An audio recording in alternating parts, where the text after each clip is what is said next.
Boa tarde, já são 5h05, a gente vai dar início, né?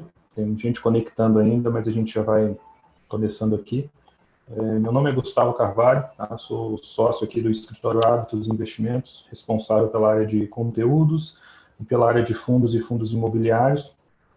Em nome de toda a equipe do escritório, de todos os assessores, eu agradeço muito a presença de quem está aqui conosco hoje. A gente sabe que hoje em dia é muito difícil destinar um tempo para alguma coisa que não seja ali a correria do dia a dia, mas agradeço muito a presença de todos, em nome do time Hábitos aqui. Tá?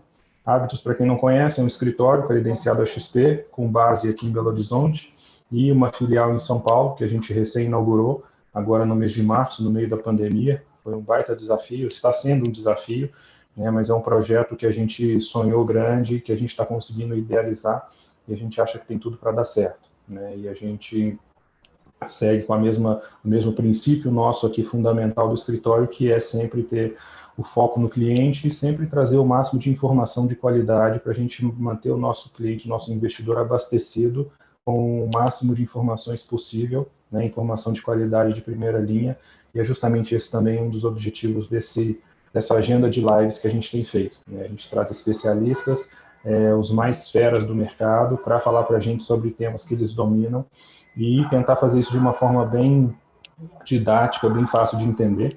Tá? E quero falar também que o chat está aberto, então, por favor, mandem perguntas, mandem comentários, né? Mandem opiniões aí que vocês tenham, né? Tragam para a gente aí situações para a gente debater junto com a Camila, né? E é uma honra tê-la aqui conosco. Camila é responsável pela área de renda fixa da XP, ela é uma analista que domina esse mercado como ninguém.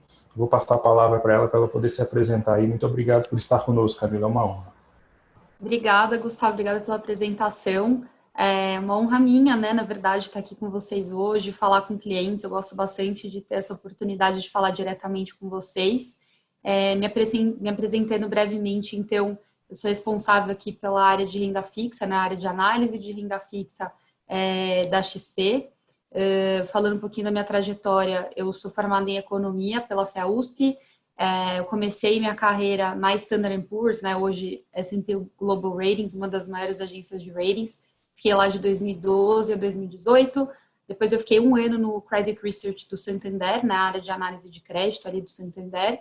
E em junho do ano passado eu vim aqui para a XP para tocar essa área que tem como objetivo principal levar informação para os investidores pessoa física, né, entenderem como navegar esse mundo dos investimentos, seja a renda fixa ou todos os outros, né? Esse é o objetivo da nossa área e eu especificamente cuidando aqui da renda fixa. Legal, legal. Muito obrigado. Para quem já entrou, a gente está aqui agora com 45 participantes. A gente programou um sorteio para ser feito durante essa live, tá? Então, mais ou menos daqui uns 30 a 40 minutos, eu vou passar para vocês as regrinhas, é coisa bem simples. A gente vai sortear 2 cursos de renda fixa, né, voltados para investimentos, lá da Xpeed, que é a nossa plataforma recém-inaugurada da XP, voltada para conteúdos, para ensino. É a principal plataforma de ensino hoje de temas relacionados ao mercado financeiro. Tá? A gente tem lá cursos desde o mais básico possível, né, do mais introdutório, até os cursos mais avançados. Então, ao longo da live eu vou passar as regrinhas aí, fiquem atentos, tá? Camila, eu quero começar com a pergunta que a gente mais recebe aqui, que a gente tem assim um volume muito grande de frequência nela, né? A gente está vendo hoje o país no nível mais baixo de taxa de juros. A gente está falando de uma taxa Selic que há 4, 5 anos atrás saiu de 14,25% ao ano para hoje um nível ali de 2% ao ano, né? E é o nível mais baixo da história. E a pergunta que não quer calar é: Selic a 2%, a renda fixa morreu ou ela ainda existe? É a pergunta que eu mais ouço também e eu gosto bastante de responder porque tem vários pontos, né, que a gente pode abordar para explicar o não, né? A renda fixa não morreu. Eu acho que essa dúvida aparece muito, principalmente logo depois de cortes na Selic, porque as pessoas ainda associam muito renda fixa ao CDI, né, à Selic, como se renda fixa fosse apenas aquele 100% da Selic e não uma classe muito rica em termos de opções. Então, começando aqui pelo não, né, a renda fixa não morreu e nem vai morrer. Acho que dá para a gente pegar um exemplo, por exemplo, de mercados mais desenvolvidos, né, com taxas de juros mais baixas ainda do que as nossas, e até negativas, e mesmo nesses países o mercado de renda fixa ainda é muito grande, não deixou de crescer, então não teria por que aqui no Brasil ser diferente, né? Eu acho que o que morreu ou deveria morrer é a renda fixa ruim, ou seja, aqueles investimentos que rendem pouco, só que não são os mais seguros do mercado, né? Então, por exemplo, poupança, que rende 70% da Selic, e hoje a gente tem o Tesouro Selic que rende 100%, e mesmo descontados aí os impostos, ganha, digamos assim, da poupança. E lembrando que o Tesouro Direto recentemente zerou a taxa de custódia para Tesouro Selic para investimento de até 10 mil reais. Então, acho que é uma boa notícia para todos os investidores aí também. CDBs de bancos grandes que pagam menos aí dos 100%, ou fundos de renda fixa que cobram taxas muito altas. Esse tipo de renda fixa, né, que não são as melhores alternativas, dado um objetivo específico, esse é o tipo de renda fixa que deveria morrer, mas ainda tem um longo caminho. E é justamente por isso que a gente está aqui, né, para mostrar esses caminhos, para as pessoas saírem desses produtos que não são os melhores, para outras várias opções aqui na renda fixa. De fato, hoje a gente chegou na Selic a 2%, e foi muito rápido, né? Se a gente pensar que há pouco tempo atrás a gente tinha essa Selic a 14,25%, e hoje a gente já está em 2%. Então, quando as mudanças são muito rápidas, é difícil para a gente se acostumar, né? No fim das contas, a gente é humano. Então, não é de uma hora para outra que vira a chavinha e a gente, nossa, tá bom, é um novo ambiente, tô adaptado. Não, a gente tem que se adaptar, tem que entender. Acho que o mercado de investimentos como um todo está se desenvolvendo ao longo do tempo, né? Então, tudo isso a gente tem que se acostumar e entender o que está acontecendo. Então, acho que isso também tem a ver aí com essa dúvida se a renda fixa morreu. Poxa, há pouco tempo eu colocava meu dinheiro em qualquer aplicação super conservadora, com alta liquidez e recebia 14%. Cadê essa oportunidade agora? Não tem mais, né? Então, a gente precisa se acostumar com esse novo cenário para o Brasil como um todo, que deve perdurar por um bom tempo, não o 2% especificamente, mas taxas mais básicas, mais baixas de juros, né? Então, a partir deste novo cenário, a gente tem que procurar as melhores alternativas para cada perfil de investidor. Vou parar aqui, não sei qual o caminho aqui que a gente vai seguir a partir daqui. Legal, legal. Acho que deu para ter uma ideia, né? Assim, aquele investidor que a vida inteira investiu em banco, né? Seja em poupança mesmo, ou então em CDB de banco grande, ou as famosas LCIs e LCAs por serem isentas de imposto, elas ganharam uma atratividade muito grande do público em geral nos últimos anos. As pessoas estão começando a perceber que aquele 1% ao mês já morreu, né, há muito tempo, o 0,5% ao mês também já ficou para trás há um bom tempo, e que daqui para frente a gente está começando a ter que se reinventar um pouco mais em investimentos diferentes, né? E outro ponto, Camila, que eu acho legal falar também, é que quando a gente fala de investimento em renda fixa, muita gente associa isso única e somente ao CDI, né? Um CDB de 100% do CDI, 120% do CDI, uma LCI de 90% do CDI. Queria que você falasse um pouquinho para a gente sobre as outras opções de investimentos em renda fixa com outros indexadores, né? Inflação, pré-fixado, em alguns casos até IGPM, enfim, para a gente abrir o leque de opções e mostrar que não somente de CDI vive a renda fixa. Perfeito. Enzo, eu só vou responder aqui uma pergunta que apareceu aqui tem a poupança antiga, né, que rende 6,17%.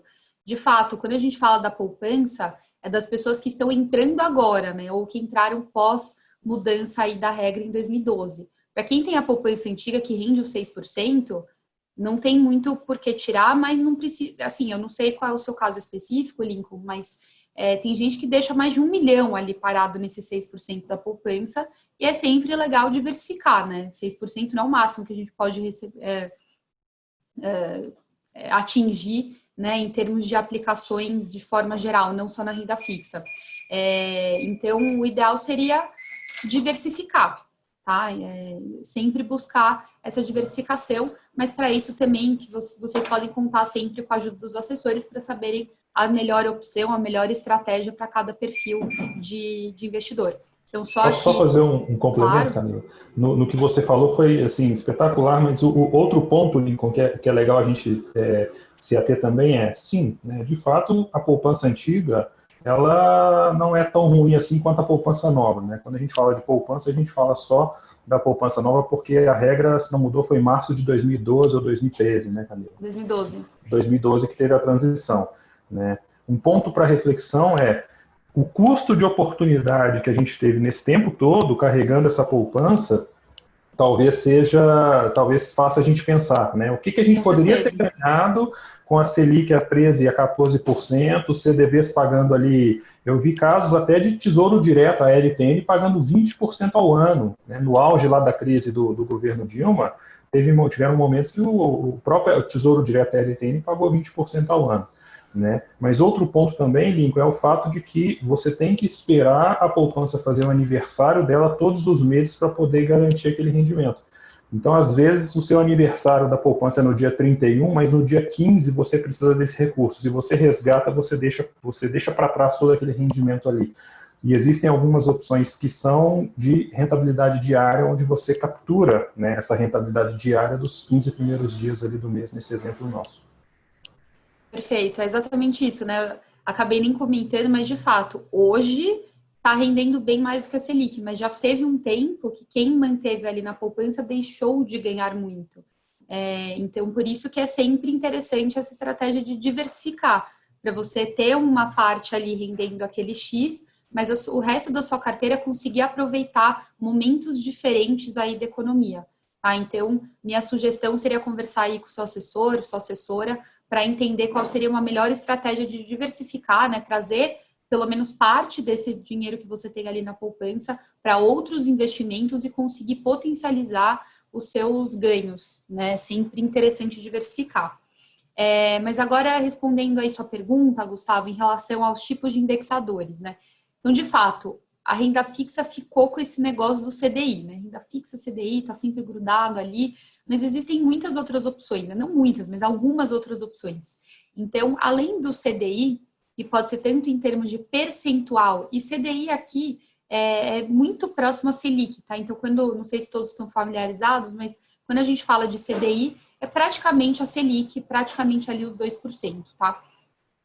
Quando a gente, em relação ao CDI, pode ser tanto um percentual, então o ativo pode render ali os 100%, 110% do CDI, ou um CDI mais um percentual. Na minha visão, e alguns outros especialistas também falam aí sobre isso, que com a Selic a 2%, cada vez menos faz sentido a gente falar em percentual do CDI, né? Porque está muito baixo esse percentual. Então, se você quer ganhar 4%, já é 200% do CDI. Então, cada vez mais vai fazer sentido os ativos serem oferecidos em relação ao prêmio, né? Então, CDI mais um percentual. Esse mais percentual é o prêmio de risco que aquele ativo está pagando para a gente, né? Então, o emissor, ele precisa oferecer para a gente uma rentabilidade acima daquela oferecida pelo governo, né? Que é o risco mais baixo que a gente tem aqui dentro do Brasil. E esse percentual a mais para atrair a gente, né, para investir, é esse prêmio de risco. Então tem esse CDI mais, como exemplo, tem o IPCA mais também, tem os pré-fixados, que é um tipo de remuneração que não varia de acordo com nenhum indexador. Então, por exemplo, comprei aqui um pré-fixado que paga 6% ao ano. É o 6% ao ano, não importa a inflação, não importa o IPCA os juros, desde que a gente mantenha aquele ativo até o vencimento. Então, isso também é outra coisa importante, né? Quando a gente compra um ativo, aquela rentabilidade ali prometida é desde que a gente fique com aquele ativo até o vencimento. Até lá, o ativo pode variar.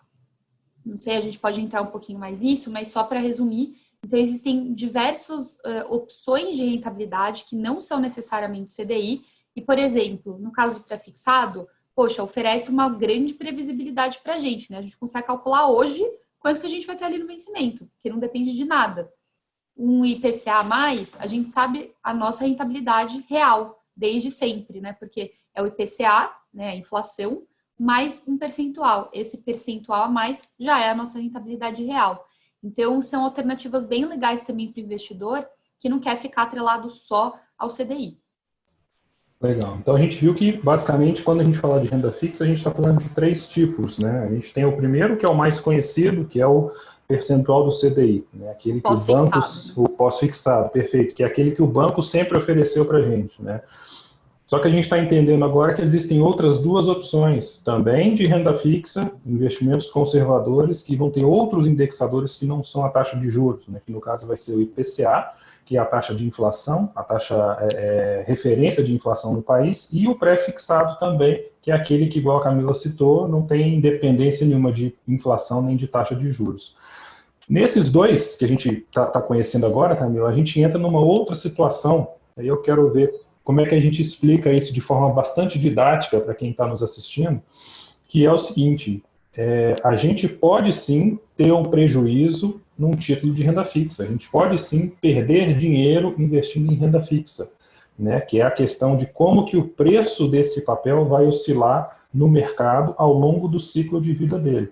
A gente viu que se a gente mantiver o investimento até o vencimento, a gente vai receber aquela taxa que foi contratada. Mas e quando a gente precisa dele antes do prazo, Camilo? O que, que pode acontecer ali no meio do caminho com os títulos IPCA e o pré-fixado? Ó, tô pegando aqui um gráfico de um curso que eu gravei hoje, que você falou da Expedia, eu gravei hoje 2 aulas ali do MBA. Eu vou mostrar aqui um gráfico que eu usei para uma das aulas, que acho que fica mais claro quando a gente enxerga. Ah, eu não consigo dar share screen. Eu acho que eu consigo te permitir. Deixa eu ver aqui. Tenta, por favor, ver se apareceu a opção. Opa, agora sim, vamos lá. Vocês veem minha tela? Sim, O grafiquinho aqui, tá estamos vendo? vendo. A linha Tá, então cinza e a vamos linha lá. amarela. Exato. Então, eu usei como exemplo a LTN 2026, né? Ou seja, o título do Tesouro pré-fixado com vencimento em 2026, ao longo do ano inteiro, né? De 2020 até hoje. Esse aqui é o preço unitário dele, né? Então a gente vê que aqui em março, ou seja, aquele começo da pandemia, o preço cai bastante do ativo. A linha amarela, ela é a curva de juros esperada, ou seja, deixa eu tentar explicar aqui o contexto. Então, a linha amarela é a expectativa do mercado para os juros em janeiro de 2026 a cada dia. Então, aqui, basicamente, dia 10 de fevereiro, o mercado esperava que a taxa de juros em 2026, no começo de 2026, iria estar em 6%, tá? E assim por diante. Aqui, dia 10 de março, o mercado já esperava para 2026 uma taxa diferente. Eu inverti a curva para ficar claro que é bem próximo, né? Os movimentos são bem próximos. Então, o que, que é? A marcação ao mercado, basicamente, é o reflexo nos preços dos títulos das condições correntes do mercado. Tá? E isso tem muito a ver com as expectativas do mercado, por exemplo, para a taxa de juros, né? Isso fica super claro aqui. Quando a gente começou a pandemia, o mercado precificou na taxa futura de juros, falou: olha, está com muita incerteza, o futuro, então, é mais incerto ainda. Vamos pedir mais prêmio aqui, né, para esses títulos, né? A gente precisa de mais que esse título pague mais para a gente, porque o Brasil, né, como emissor, está mais arriscado. Pedir mais prêmios significa exigir uma rentabilidade mais alta, né? Perfeito. É justamente isso. Então, a taxa de juros, né, a taxa básica, reflete aí o risco do Brasil, e é isso que a gente vê aqui na curva. O mercado falando, Brasil, não sei o que vai acontecer, então agora eu acho que lá na frente a taxa de juros vai estar aqui perto de 9%, tá? Quando isso acontece, os preços dos títulos pré-fixados, né, indexados à inflação, que tem aquele percentual a mais, sofrem. E é sempre uma relação inversa, né? Quando a rentabilidade sobe, né, as taxas sobem, os preços caem, tá? Porque, basicamente, imagina uma fração. O denominador, né, a taxa de juros está na parte de baixo. Então, quanto maior o número pelo qual a gente divide, menor o resultado, né? De forma bem simplificada, um pouco isso. Então, é isso que a gente enxerga.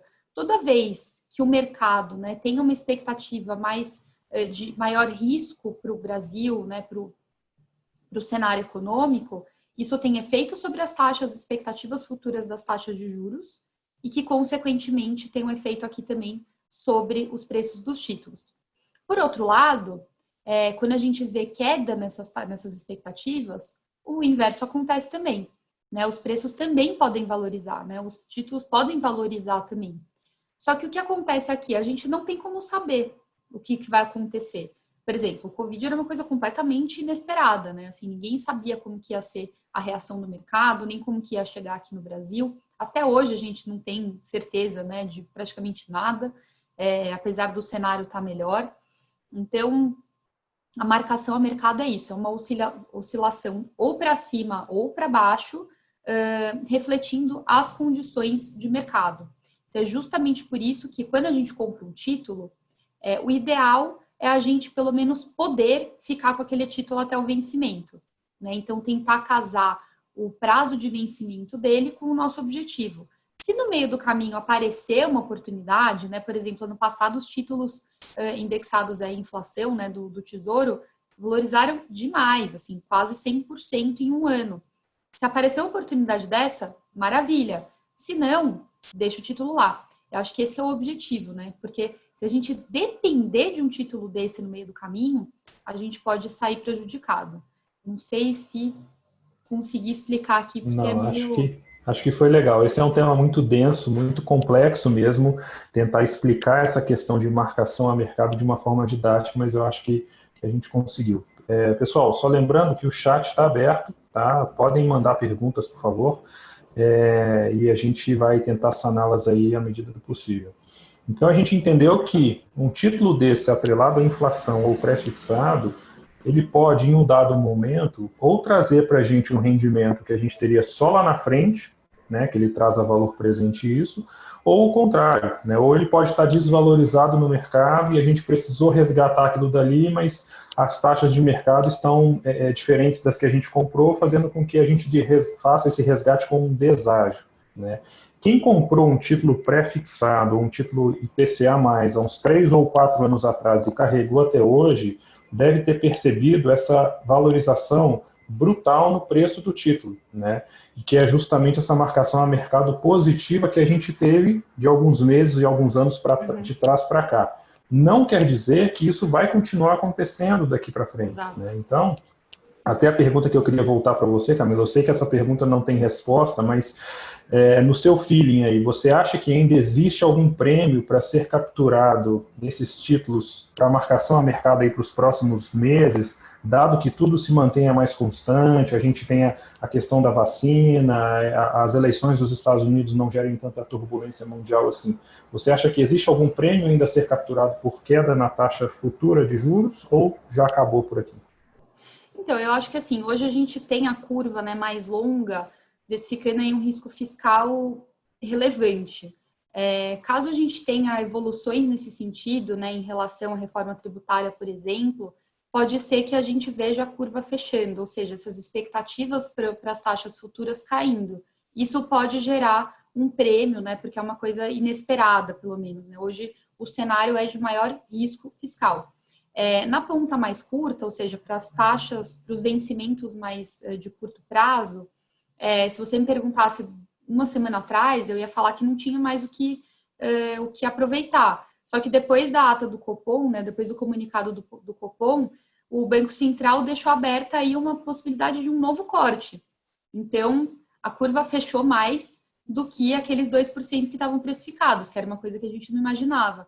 Então, tudo depende muito do cenário, né? Muito das expectativas e daquilo que é indicado pelos agentes econômicos, né? Então, hoje eu acho que uma coisa que poderia levar a um fechamento de curva seria algum desenvolvimento nesse sentido, né? Alguma evolução nesse sentido da preocupação fiscal. Só que, por exemplo, ontem a gente já viu aí uma debandada do Ministério da Economia, né? Então, isso não ajuda. Enfim, eu acho que existe o espaço, não sei dizer, é difícil, né, na verdade, dizer qual o tamanho desse espaço, quando vai acontecer, é possível, mas, de novo, eu acho que o ideal é não depender dessa oportunidade, né? Se aparecer, legal, Se não aparecer, fica ali com o título quietinho, espera o vencimento, tá tudo certo. Legal. Só é importante lembrar também que essa variação, né, de ágil ou de deságil, ela vai ter uma sensibilidade, né? E o que determina essa sensibilidade é justamente o prazo dessa aplicação. Então, se você pega um título com vencimento lá em 2050, daqui 30 anos, ele vai ter uma oscilação muito mais forte no preço dele para uma pequena oscilação na taxa futura desse papel. Agora, um investimento que vai vencer daqui 1 ano, 2 anos, 3 anos, né, que é um prazo extremamente curto, a sensibilidade dele para uma variação na taxa, né, futura de juros, ela é bem pequena, ela é bem menor, né? E, Camila, hoje as curvas abriram muito, né, elas subiram bastante. Você acha que isso tem a ver com o fato dessa saída de alguns ministros ontem? Sim. Eu acho que o mercado como um todo, acho que o maior temor, né, do mercado é o Guedes sair. Porque no fim é ele que está ali segurando, né, e levando aí a economia. Então, 2 integrantes aí do Ministério saírem de uma vez, certamente preocupa bastante o mercado, né. Claro, o Guedes tentou aí acalmar as pessoas, mas até ele ontem pareceu um pouco desanimado.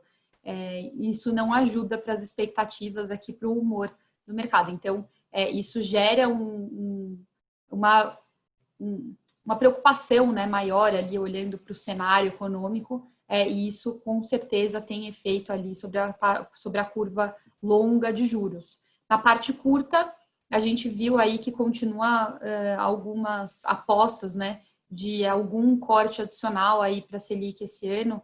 A taxa hoje fechou em 1,88, ou seja, haveria aí um espaço ainda para um novo corte esse ano, levando a Selic para um pouco abaixo de 2.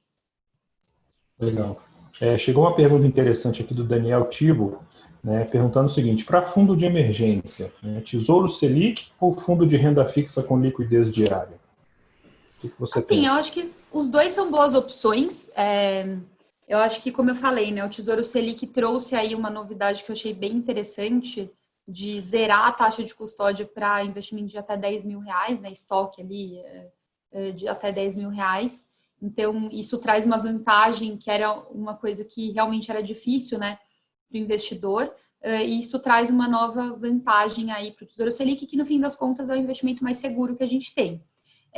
Existem boas opções de fundo fundo referenciado DI. Eu não sou especialista de fundos, então não sei indicar quais seriam, mas procurando bons gestores, e no fim, fundo referenciado DI não é nenhuma coisa de 7 cabeças para o gestor, né? Então não deveria nem cobrar taxa, pode ser uma boa opção também.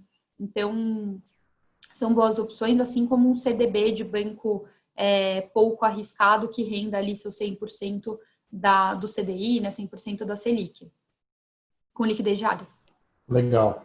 Só uma observação para o Daniel e para todo mundo também, que quando a gente fala de fundo de renda fixa, essa é uma categoria muito ampla, né? Dentro de fundo de E por renda isso falei fixa, a gente referenciado tem DI. os pós-fixados, que são os referenciados DI, a gente tem fundo inflação, que vai ser o IPCA+, a gente tem fundo de renda fixa pré-fixado, né? E os fundos pré-fixados e os fundos inflação, eles vão ter aquele mesmo comportamento que a gente falou agora há pouco, de ágio ou de deságio. Então, muito cuidado com isso, porque às vezes a gente vai naquele fundo de renda fixa que teve o melhor rendimento nos últimos 12 meses, por Isso causa dessa aconteceu marcação, bastante. acontece muito, né? E a gente fica sempre buscando ali o que rendeu mais, né? O que rendeu mais, a gente acaba entrando numa armadilha, achando que é uma renda fixa, mas que a gente pode ter alguma oscilação negativa, alguma perda, como é o caso dos fundos pré-fixados ou fundos de inflação. Tá? Isso foi o grande problema aí, né, do mercado de renda fixa com o Covid, né, com a crise. Muita Exato. gente resgatando de fundos de crédito privado que não eram, né, referenciado DI, ou seja, era um fundo com papéis mais arrojados, que permitiam resgate de mais zero, e foram marcados a mercado. E as pessoas falaram: meu Deus, o que está acontecendo aqui com o meu fundo de liquidez? Resgataram para caramba, e isso gerou aí um grande barulho aí no mercado de renda fixa. Então, de fato, sempre tomar cuidado qual é o tipo de fundo de renda fixa que vocês estão olhando. Legal. E para isso, gente, o trabalho de assessoria, o trabalho de acompanhamento serve justamente para isso, né? A gente está Perfeito. aqui justamente para responder essas perguntas, para ajudá-los na escolha dos melhores produtos, porque cada perfil e cada objetivo vai ter um produto adequado para aquilo dali. Então, não adianta a gente ficar numa busca desenfreada por rendimento, rendimento, rendimento, que a gente pode acabar entrando em alguma armadilha, né? Camila, uma pergunta sobre produtos aqui, perguntando se a XP tem algum CDB de liquidez diária que rende mais do que 100% do CDI. Não sei se produtos é muito a sua área ou se a gente consegue dar uma luz aqui para o Daniel. Produto não é muito assim, eu não sei todo dia o que tem ali na plataforma, não é muito, eu não tenho muita ligação com o que é oferecido, então eu não sei te dizer se hoje tem algum CDB de liquidez diária acima de 100%. Eu não sei se você tem essa informação, Gustavo. Depende muito do dia, né? Pode haver dia que a gente tem, pode ter dia que a gente não tem. Então isso não tem como a gente afirmar, vai depender muito da disponibilidade. Por isso é importante sempre consultar a gente antes de fazer uma aplicação que a gente pode ajudar a filtrar isso aí na plataforma. Tá? Tinha uma outra pergunta aqui também. É uma pergunta da Marina. Tá? Por que os CDBs, na maioria dos casos, eles dão deságio e as debêntures nem tanto? Acho que ela está citando num fato da gente fazer um resgate antes do vencimento. Né? Qual que é a diferença de resgate antecipado de um CDB e de uma debênture? Eu vou falar aqui o que eu entendo do mecanismo, Gustavo. Acho que você que está mais aí no dia a dia, com certeza você consegue me complementar. Mas quando a gente resgata antecipadamente, a gente, no caso de bancários, né, a XP oferece esse mecanismo para a gente de resgatar, né, vender o nosso ativo antes do vencimento. E quando a gente faz isso, a gente leva uma penalidade ao fazer, tá?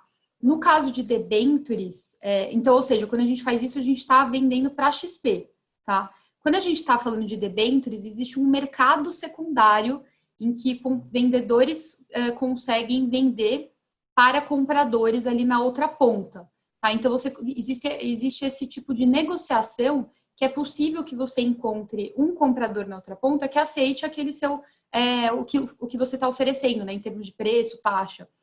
Isso, na verdade, aí é um risco de liquidez, né? Então, pode ser que naquele momento que você queira vender o seu ativo antes do vencimento, não tenha uma pessoa na outra ponta querendo o seu ativo naquelas condições. Pode ser que queira. Então, tudo depende muito de momento de mercado, né? Que é por isso que a gente fala também do risco de liquidez, não só do de mercado, na hora de resgatar ou vender o ativo antes do vencimento, né? Gustavo, se você quiser me complementar aqui nesse ponto, que eu acho que você está mais no operacional desse lado aí também. Perfeito, eu acho que é isso. Isso é tudo uma questão de estratégia, né? Do que a gente vai traçar para a carteira de curto, médio e longo prazo, né? Para a gente evitar de montar uma carteira hoje de longo prazo e daqui 3 meses a gente ter que se desfazer dela toda, ter que ter uma mudança radical ali na estratégia, né? Por isso a importância da gente ter um trabalho de assessoria e de acompanhamento para montar ali primeiro a nossa reserva de emergência, que a gente vai nos satisfazer para o gasto dos próximos 6 ou 12 meses, montar aquele percentual que a gente vai deixar para o médio prazo, montar aquele percentual para aposentadoria, que a gente não vai mexer de forma alguma, né? Então a questão estratégica ela entra muito nisso daí.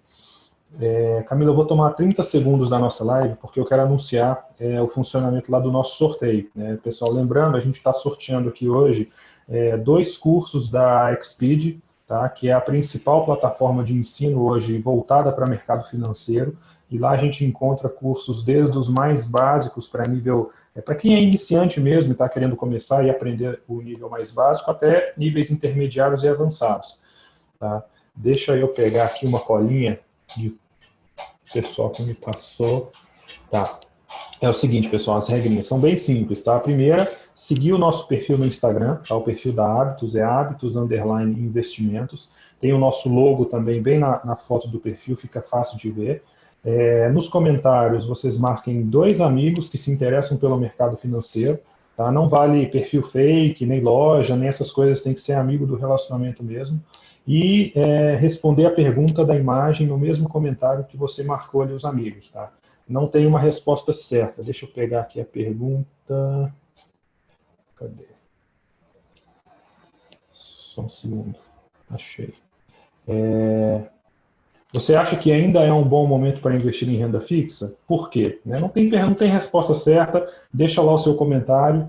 Por que você acha que ainda vale a pena investir em renda fixa, seja para diversificar a carteira, para montar um colchão de segurança dentro do seu portfólio? Marca 2 amigos e a gente vai sortear 2 cursos lá da Exped e o pessoal do nosso marketing vai entrar em contato com o vencedor, a gente vai colocar lá nos stories como é que vai ser o sorteio e tudo mais e concorram aí, que é bem interessante, tá? Isso é uma apresentação que a gente está dando da Exped, que a gente está com um entusiasmo muito grande, porque é uma plataforma que realmente vai revolucionar o nosso mercado aí de ensino. Tá? Chegou uma pergunta aqui do Lucas Magalhães, Camila. Por que não investir tudo em um título pré-fixado, já que se sabe a rentabilidade? Com um prazo mais longo, você pode ter taxas mais interessantes. Acho que é muito do que a gente acabou de falar um pouquinho, mas vamos dar mais uma elaborada nisso. Vamos lá. Então, as taxas pré-fixadas, né, hoje, elas vão, quando a gente não está falando do governo, né, elas estão refletindo as taxas básicas de juros, mais um prêmio, né, que foi aquilo que eu falei, que é o prêmio de risco do emissor. Hoje, essa taxa pré-fixada é calculada, né, com base na Selic a 2% mais um prêmio. Só que lá na frente, pode ser que a Selic não seja mais 2%, pode ser que ela chegue a 4%. E aí você está preso num ativo que vale 4% ao ano, sendo que um dia pode ser que a Selic volte a 5%, por exemplo, né? Então, na verdade, você está perdendo em relação ao mercado. Pode ser que isso não aconteça. Então, como a gente não tem visibilidade total, nenhuma certeza em relação ao futuro, é sempre legal diversificar em relação aos indexadores, né? Porque se você tiver uma parte em pré-fixado, se a taxa de juros continuar mais baixa, legal, você está ganhando ali naquele pré-fixado. Se crescer, você ganha naquela outra porção. Então, é sempre legal diversificar, justamente porque a gente não sabe como vai ser o mercado no futuro. Inclusive, a gente não sabe nem como vai ser o mercado esse ano, assim, até o final do ano, né? Então, principalmente pensando em prazos mais longos, é muito interessante a gente ter diferentes tipos de ativos compondo a nossa carteira, para cada hora um ativo diferente ali agir como a estrela da carteira e outra como um colchão, né? Por isso que é importante diversificar. Legal. O pessoal pediu para reforçar aqui as regras do sorteio. Então, seguir o Instagram da Hábitos, tá? É só procurar por Hábitos, _investimentos e o nosso logo. Marcar 2 amigos nos comentários e colocar ali por que você acha que vale a pena investir em renda fixa. Chegou uma outra pergunta aqui. Qual a probabilidade, nos próximos meses, de aumento na taxa de juros? O que os analistas estão vendo no mercado? Então, a probabilidade é bem baixa, né? Então, quando a gente fala de curva de juros, talvez não fique tão claro, mas basicamente é uma curva, né, realmente com um gráfico, que vai mostrar quais são as expectativas do mercado para taxas de juros no futuro em cada um dos vencimentos. Então, o mercado fala, olha, eu acho que em janeiro de 21 a taxa de juros vai estar X, em janeiro de 23, Y, e assim por diante, até formar uma curva mesmo, tá? Hoje, no fechamento do mercado, a gente ficou com o DI janeiro 21, ou seja, basicamente final desse ano, em 1,88, tá? Então, ou seja, para esse ano, o mercado enxerga ainda um espaço para novo corte, né? Não deveria aumentar ainda esse ano. Para final do ano que vem, o mercado espera 2,71, ou seja, para o ano que vem deve existir aí começar um ciclo de alta da Selic, né, com base nas expectativas de mercado, que são reflexo, né, das condições que a gente conhece hoje para a economia, para os mercados, enfim. Então, no curto prazo, a gente não espera que tenha aí ainda uma alta na Selic. Nossos economistas aqui da XP esperam que ano que vem a Selic feche em 3% e que esse ciclo de alta só comece mais para o fim do ano que vem, tá? Então, ou seja, resumindo, para esse ano talvez exista ainda um espaço de corte, segundo o mercado, a gente XP acha que não, e para o ano que vem, mais para o final, deve começar aí um ciclo gradual de alta novamente na Selic. Legal.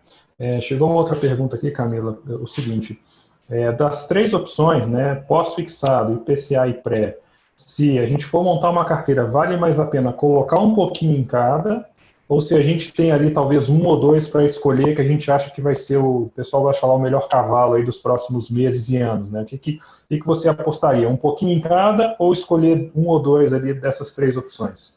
Perfeito.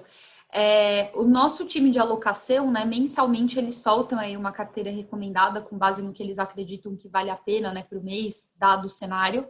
Hoje não tem pré-fixado na carteira, né, para este mês. Então, eles estão apostando mais em pós-fixado, né, ou seja, um percentual aí do CDI, CDI+, ou inflação. Então, se fosse para escolher no mês de agosto, eu iria aí seguir o nosso time de alocação com esses dois tipos de ativos. Mas eu sou muito pró diversificar sempre, né? Então, se a gente tem espaço, né? Se a gente tem capital disponível, não tem por que não também diversificar em outros tipos, né? Outros tipos de rentabilidade também, além desses dois que eu comentei. Legal. Chegou uma outra aqui que eu acho que vai casar muito com a sua experiência que você teve lá na S&P, né? Que você trabalhou.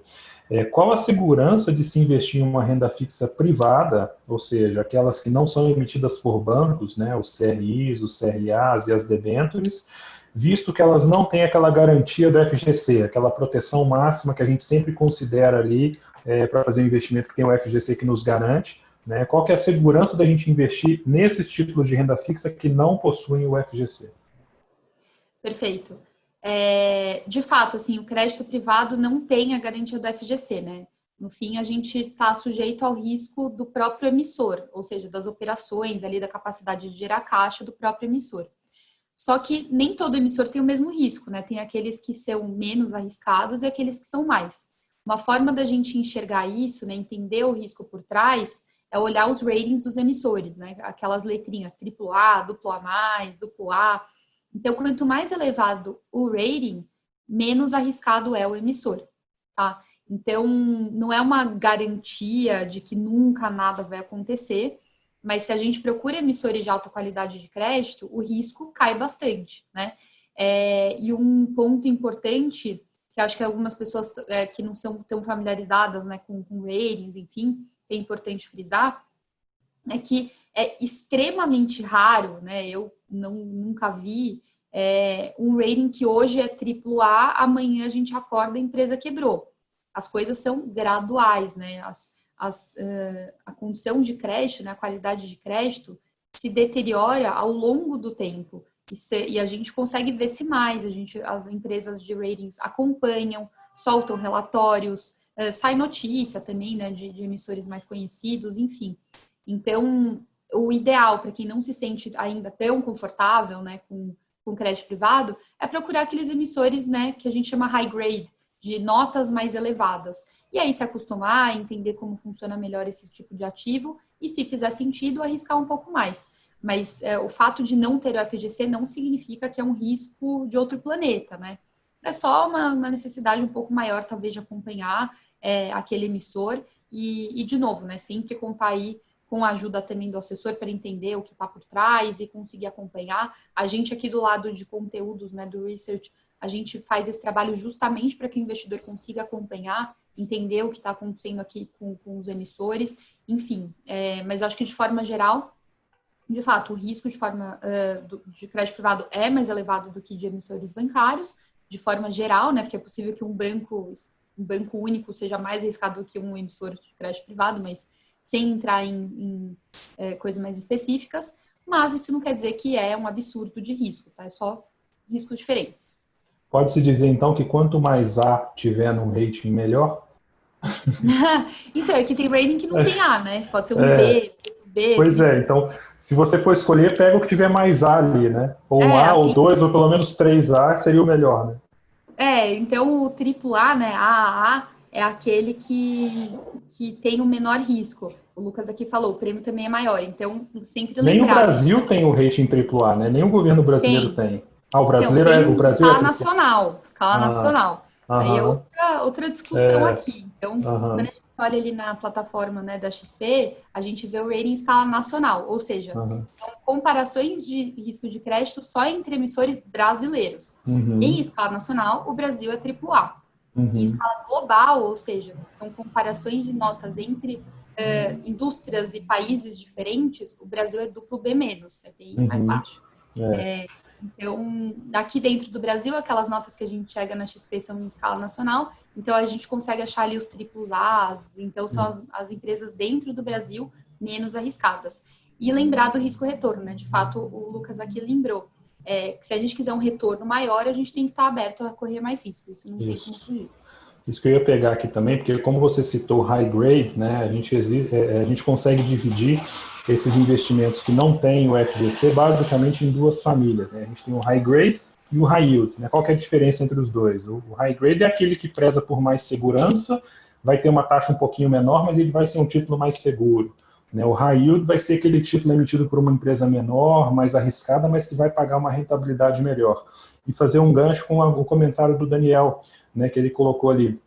Prefiro investir em 5 produtos, 20% cada, que rendam 200% do CDI sem garantia do FGC, a investir em um produto que renda 100% do CDI com garantia do FGC. Diversificação, claro. Né? Exatamente, cada um dos 5 deve ser bem escolhido. Então, Daniel, isso casa muito bem com isso que a gente falou de high yield e high grade. Né? O que você quer? Você quer um título arriscado que vai te pagar mais, e aí a gente vê aquelas coisas, eu não vou dizer esdrúxulas, mas muito fora da curva, IPCA mais 8, IPCA mais 10, IPCA mais 15, onde você vai ter um risco astronomicamente alto, né? E você tem uma debênture da Petrobras, não sei como está precificada hoje, mas IPCA mais 3, talvez. Né? Qual que é a diferença? Por que um paga 3 e o outro paga 15? Né? É a questão do risco. Tá. Aí, eu só queria responder aqui a pergunta da Marina, que ela falou, se um ano você não acredita na taxa subir, porque a equipe não acredita no pré-fixado. Não é que não acredita, é que normalmente eles olham, por exemplo, se tem espaço de uma nova queda em relação à curva atual para ganhos no meio do caminho, né? E naquele momento a nossa equipe não acreditava que a curva pudesse ceder mais do que já tinha cedido. No fim acabou cedendo, mas não teve muito como prever. Então, é muito em relação a isso também, né? Em relação à nossa expectativa vis-à-vis do mercado. Naquele momento, a expectativa do nosso time de alocação era muito alinhada com a do mercado, então eles não enxergavam muito potencial de ganho ali no pré-fixado, tá? Então, é meio por isso. Mas isso não significa que o pré-fixado não vale a pena, que não acreditamos mais. É uma questão mensal, né? Tanto que essa carteira muda mês a mês. Para o mês de agosto, eles acreditavam que outros ativos faziam mais sentido. Perfeito. Tem uma pergunta do Tarcísio ali. Em quanto tempo o Banco XP terá os ativos de emissão bancária? Já tem, né? Já tem. Né? Existem algumas opções de CDBs para PJs hoje em dia, pela XP, CDB da XP, pagando 102%, 103% do CDI, né, com uma carência ali de 60 ou 90 dias, e passada essa carência ele passa a ter liquidez diária. Então já tem, Tarcísio, para PJ, eu acho que no futuro muito breve a gente vai passar a ter para pessoa física também. Tá? Queremos. Isso. Camila, entrar um pouquinho na questão do FGC, que é uma pergunta que a gente recebe com certa frequência aqui também. Né? Mas o FGC não cobre todo o sistema financeiro nacional. Né? Queria que você falasse para a gente um pouquinho disso. Ele precisa cobrir, né? Ele precisa cobrir o CDB do Itaú, do Santander, ou quem que ele precisa cobrir, o FGC? Então, vamos lá. Vou deixar até a indicação aqui que não sei que mês mais, porque nesse negócio de quarentena eu não sei nem que mês que a gente está agora, mas alguns meses atrás eu fiz uma live com o CEO do FGC para falar sobre isso, né, sobre a segurança, quanto cobre, se cobre, enfim. Mas a conclusão é que o FGC é de fato muito seguro e não faz muito sentido mesmo ele ter em caixa, né, o suficiente para honrar com o Itaú, Bradesco, o Santander quebrarem, porque se um desses bancos quebrar, é um risco sistêmico, né? Assim, se chegar nesse ponto, a nossa preocupação é outra, né? Assim, então, realmente não faz sentido ele ter em caixa o suficiente para resgatar todos os bancos. Um paralelo interessante, né, que a gente faz, né, que inclusive o Lucas, né, que é do nosso time de crédito, gosta de falar, é fazer um paralelo com uma seguradora de carros, por exemplo. A seguradora não tem caixa o suficiente para honrar com o valor, né, de todos os carros serem roubados ao mesmo tempo, porque não faz sentido. São feitas contas, né, estatísticas, atuariais, enfim, para chegar num valor que faça sentido, né, em termos de risco mesmo. Então, são pessoas profissionais em termos de cálculo de risco, para chegar naquele valor que fale, olha, acho que isso aqui é um risco razoável, poderia acontecer e ainda deixa uma gordura, né, em relação a isso e fala, tá, isso aqui é o que você precisa ter em caixa em relação a todos os depósitos feitos. E é isso que o FGC faz. E ele segue, inclusive, padrões internacionais, porque existe o FDIC nos Estados Unidos, que é tipo um FGC lá, e o FGC segue esses padrões adaptados para a realidade brasileira para entender qual que é o suficiente de ter ali em recursos, né, para honrar com bancos. Então, assim, a gente não vê preocupação. Se a gente olhar aqui cenário pandemia, não sei, acho que nenhum banco quebrou por causa da pandemia. Acho que essa foi uma grande preocupação das pessoas, né? Sei lá, corrida aos bancos, quebrar um monte de instituição. A Nada gente disso teve um caso aconteceu. da casa, né, que não era um Não, mas banco, era isso uma foi antes. financeira. Foi antes da pandemia, da casa. Isso, pois é, e Então, foi o mais recente, né? E também não foi banco, isso. foi uma financeira e o FGC pagou. Não sei o Pagou. prazo, mas certamente em até 90 dias ele estava ressarcido, já tinha ressarcido todo mundo, né? Exatamente. Então, é justamente isso. Assim, todos os casos que a gente olha historicamente, o FGC ressarciu as pessoas, não tem nenhum caso que o FGC não conseguiu ou não quis. Então, realmente, a gente não tem preocupação em relação ao fundo, tá? Eu sei que, dado que falam que é uma garantia, a gente quer entender que garantia é essa, né? Mas a gente não tem nenhuma preocupação em relação ao FGC. E o prazo também de pagamento mudou muito, né? Há 5, 6 anos atrás, ele levava um prazo um pouco maior para fazer os ressarcimentos, porque ele tinha uma certa dificuldade ali de encontrar quem era o investidor, de qual Tá cada título, de vez qual mais montante, rápido. né? E Tem, inclusive, aplicativo agora.